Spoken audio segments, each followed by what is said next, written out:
Assalamualaikum warahmatullahi wabarakatuh. Kami mahasiswa UINHAS Jember, Fakultas Syariah, Prodi Hukum Tata Negara.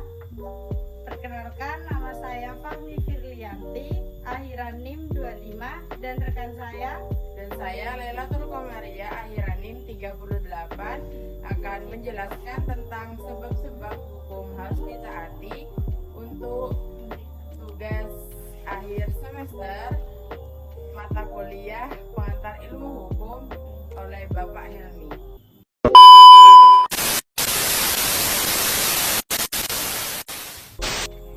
Di sini, sebelum saya menjelaskan tentang sebab-sebab hukum harus ditaati, saya akan menjelaskan tentang apa itu hukum. Hukum adalah peraturan yang dibuat oleh pihak berwenang yang memiliki tujuan untuk keadilan, ketertiban, dan kesejahteraan masyarakat. Di dalam masyarakat, hukum itu berperan sangat penting dalam kehidupan sehari-hari dan harus ditaati. Lalu, apa saja sebab-sebab hukum yang harus kita taati? Mari kita bahas selanjutnya.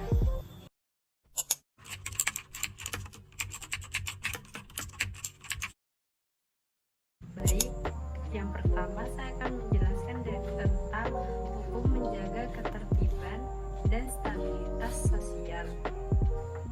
Hukum bertujuan untuk menciptakan ketertiban di dalam masyarakat. Tanpa adanya hukum, dapat terjadi kekacauan karena tidak ada pedoman yang jelas mana yang boleh dilakukan, mana yang tidak boleh dilakukan. Hukum harus ditaati supaya masyarakat akan hidup lebih stabil dan tidak ada konflik. Teori tersebut bersandar pada teori ketertiban sosial, yaitu menekankan bahwa hukum sebagai alat untuk menjaga stabilitas sosial. Selanjutnya, yang kedua, saya akan menjelaskan tentang hukum menjamin keadilan. Fungsinya untuk menciptakan keadilan bagi semua pihak. Dengan adanya hukum, setiap individu yang memiliki hak dan kewajiban harus dihormati. Apabila ada orang yang melanggar, maka akan mendapatkan sanksi.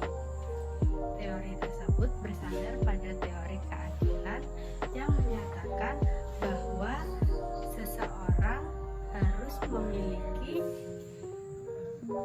hak dan kewajiban yang harus dihormati. Baik, yang ketiga yaitu hukum memberikan perlindungan terhadap hak individu. Setiap individu memiliki hak dasar yang harus dilindungi. Hukum harus melindungi hak-hak dasar karena supaya tidak dilanggar oleh pihak manapun. Teori tersebut bersandar pada teori hak asasi, yaitu yang menyatakan dengan setiap manusia yang memiliki hak wajib dilindungi. Baik, yang keempat adalah hukum mencerminkan nilai-nilai moral dan etika. Hukum dibuat berdasarkan nilai-nilai moral dan etika. Jika kamu menaati suatu hukum, maka kamu sudah menghormati nilai-nilai moral dan etika dalam masyarakat tersebut, dan lingkungan pun menjadi kondusif dan berbudaya. Teori ini bersandar pada teori etika hukum Gustav Rimbaud yang menyatakan bahwa hukum dibuat berdasarkan nilai-nilai moral dan etika. Baik, yang kelima adalah hukum mencegah anarki dan pelanggaran HAM.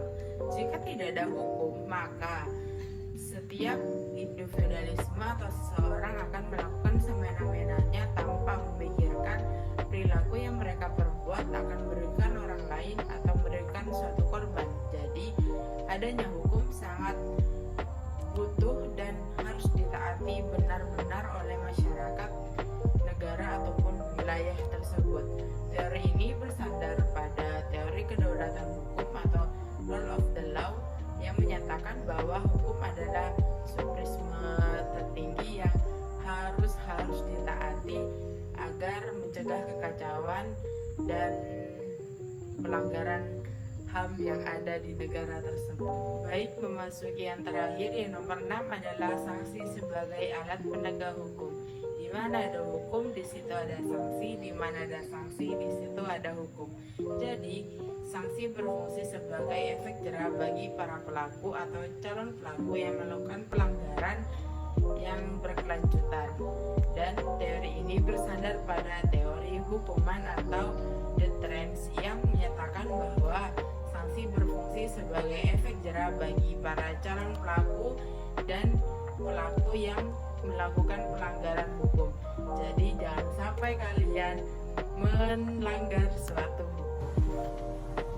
Baik, banyak sekali buku-buku tentang sebab-sebab hukum-hukum harus ditaati. Salah satunya, saya mempunyai buku yang berjudul Dasar-Dasar Pengetahuan Ilmu Hukum. Di sana ada 7 teori. Yang pertama ada teori hukum alam, yang kedua ada teori sejarah, yang ketiga ada teori teokrasi, yang keempat ada teori kedaulatan hukum, yang kelima ada teori kedaulatan negara, yang keenam ada teori kedaulatan rakyat, dan yang terakhir adalah teori atau asas keseimbangan itu sendiri. Jadi kita sebagai warga Indonesia atau warga individualisme membutuhkan hukum dalam masyarakat atau dalam lingkungan kita sendiri agar di lingkungan kita tercipta lingkungan yang aman, tentram, dan berbudaya.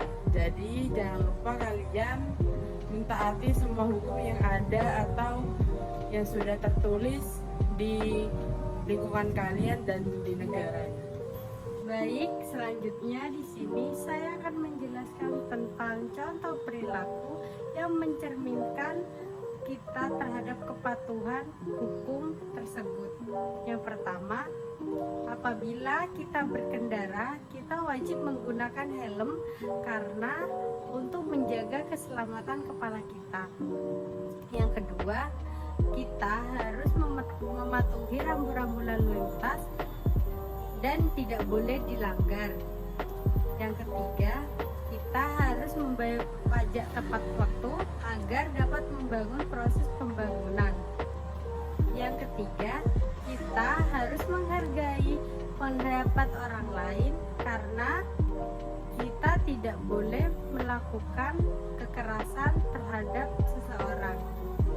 Dan itu saja bentuk dan perilaku contoh yang dapat membuat ketentraman dan kenyamanan di dalam masyarakat.